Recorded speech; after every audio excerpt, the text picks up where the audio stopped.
तो आज की discussion increasing minimum wage, who will hurt and who will benefit. हमारी एक्सटेंसिव रिसर्च और एनालिसिस के मुताबिक हमने इसमें यह देखा कि boosting low wage incomes benefits भी दे सकती हैं and they can stimulate consumer demands, but इसमें बहुत सारे रिस्क फैक्टर्स भी हैं like job losses and the things that businesses can not absorb higher. Then we will see companies, economist और पॉलिसी मेकर्स के इसमें वैल्यूएबल डिफरेंट पर्सपेक्टिव्स क्या हैं और हमारा मॉडल, इकोनॉमिक मॉडल इस चीज के बारे में इंडिकेट करेगा कि इंक्रीजिंग मिनिमम वेज बिजनेसेस को ओवर द टाइम अडॉप्ट करने में कैसे हेल्प कर सकती हैं और स्पेसिफिक रीजन्स की इंडस्ट्रीज कैसे अपनी कॉस्ट जस्टिफाई कर सकती हैं। And then we will move forward to our conclusion that in complex issues में increasing minimum wage में companies के क्या perspectives हैं, and then we will sort out that issues in the form of economical analysis. जो salaries हम increase करते हैं उसकी वजह से थोड़ा बहुत इफेक्ट तो आता ही है हमारी जो सा ना एक्सपोर्ट में आता है, लेकिन ये कस्टमर आगे से प्राइस इंक्रीज नहीं करता। काफी ज्यादा इश्यूज आते हैं, इस तरह कस्टमर डिक्रीज भी होते हैं, लेकिन करना पड़ता है, हमें बढ़ानी पड़ती है प्राइस।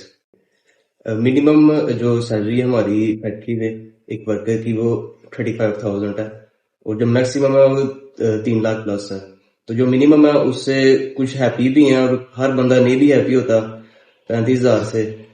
हर किसी की अपनी अपनी जरूरियात है, लेकिन जो 80% ओवरऑल सेटिस्फाइड वेजेस है हमारी फैक्ट्री में, उसका हमारी फैक्ट्री पे कोई इतना इम्पैक्ट नहीं होगा क्योंकि वो हमारी कॉस्ट में भी ऐड होती हैं और उससे हम वर्कर से उसका काम भी ले रहे हैं। जो 35,000 उसको हम दे रहे हैं और जो भी दे रहे हैं उसका हम उससे काम भी ले रहे हैं। मेरी सैलरी हो जाए 1 लाख के करीब और आपका जो काम है वो 20,000 वाला और आप एक्सपेंसिव ले जाए अपने 1 लाख के करीब 80,000 के करीब, तो वो मैनेज नहीं होता। साडा बेहतरीन जो साडा चलदा ना बेसिकली जिली सैलरी है साडी वो जी बेहतरीन गुजारा साडा हो रहा है।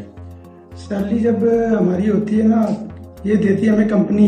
अगर कोई इमरजेंसी पड़ जाती है ना तो जिनकी हम सेफ्टी कर रहे होते हैं जी, वो हमें अल्हम्दुलिल्लाह बहुत हेल्प करते हैं। आप लोग मोटिवेट होते हैं काम करने के लिए? अल्हम्दुलिल्लाह ये हमारा नहीं, ये तकरीबन जिस भी फर्म में जाएंगे या जहाँ भी इंटरनेशनली यही होता है, जब आपकी सैलरी इंक्रीज होती है आप ऑटोमेटिकली इनकरेज होते हैं कि मैं ज्यादा काम करूँ।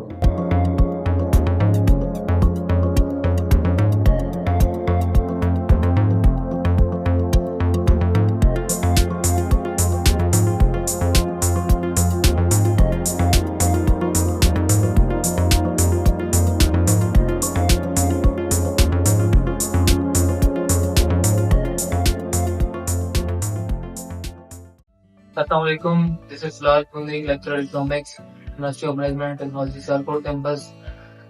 आज ये जो स्टूडेंट्स का क्वेश्चन है कि मिनिमम वेज रेट इंक्रीज होने से एम्प्लॉयमेंट जो अपॉर्चुनिटीज जो है वो इंक्रीज होती है कि नहीं, ठीक है।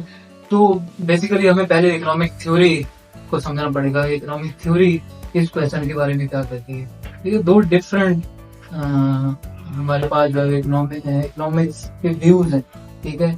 कि एक तो ये है कि जब मिनिमम वेज रेट इंक्रीज होती है तो बेसिकली कंज्यूमर की जो परचेजिंग पावर है वो इंक्रीज होती है। जब परचेजिंग पावर इंक्रीज होती है तो वो डिमांड को इंक्रीज करते हैं, और जब जैसे ही डिमांड इंक्रीज होती है तो उस डिमांड इंक्रीज होने की वजह से प्रोडक्शन इंक्रीज होती है। तो ये शॉर्ट रन में ये केस है।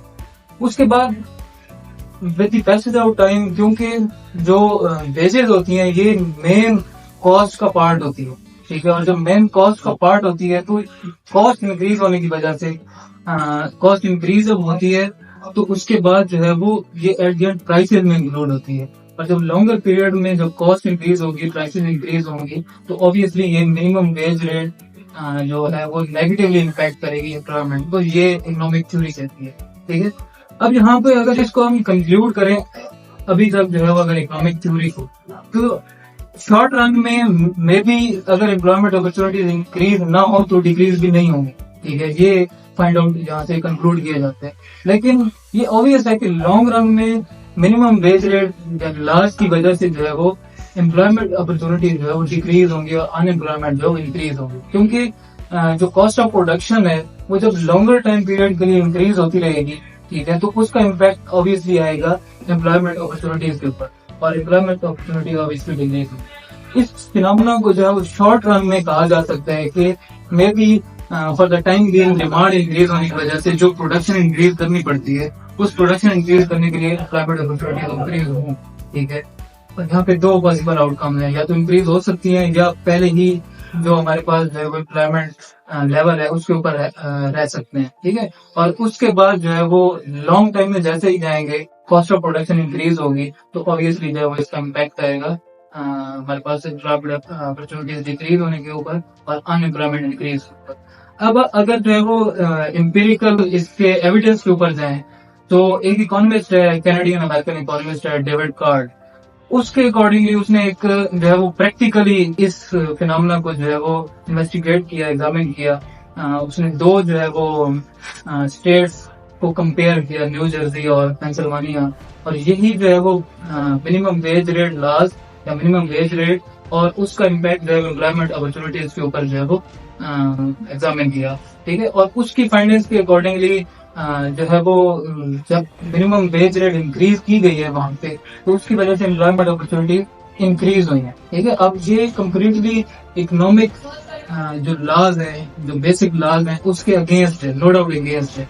लेकिन ये डेविड कार्ड ने इस फिनोमेना के ऊपर, इन फाइंडिंग्स के ऊपर जो है 2021 में जो है वो नोबेल प्राइज विन की है, ठीक है। तो एक तरफ तो इकोनॉमिक थ्योरी ये कहती है और दूसरी तरफ डेविड कार्ड की जो हमारे पास फाइंडिंग्स हैं वो कम्प्लीटली ऑपोजिट है, ठीक है। अब यहाँ पे अगर एज ए इकोनॉमिस्ट अगर बात की जाए तो ये इकोनॉमिक डायनेमिक्स के अकॉर्डिंगली जो है वो डिफरेंशिएट हो सकते हैं। अब पाकिस्तान की इकोनॉमी में डेविड कार्ड की जो फाइंडिंग्स हैं वो वर्क नहीं करें, ठीक है। अब न्यू जर्सी और पेंसिल्वानिया का जो इकोनॉमिक सिचुएशन है या डायनामिक्स है वो टोटली डिफरेंट है as compared to developing world, ठीक है। तो ये इकोनॉमिक जो सिचुएशन है, डायनामिक्स है, ठीक है, उसके अकॉर्डिंगली जो है वो इसका इम्पैक्ट जो है वो चेंज होता रहता है। कहीं पे मिनिमम वेज रेट से इंक्रीज होगा, ठीक है, और कहीं पे जो है वो डिक्रीज होगा, ठीक है। और ओवरऑल अगर हम बेसिक इकोनॉमिक प्रिंसिपल के ऊपर जाएं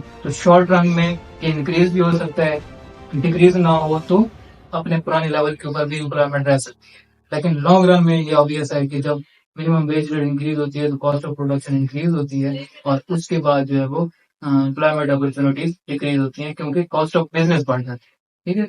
थैंक यू।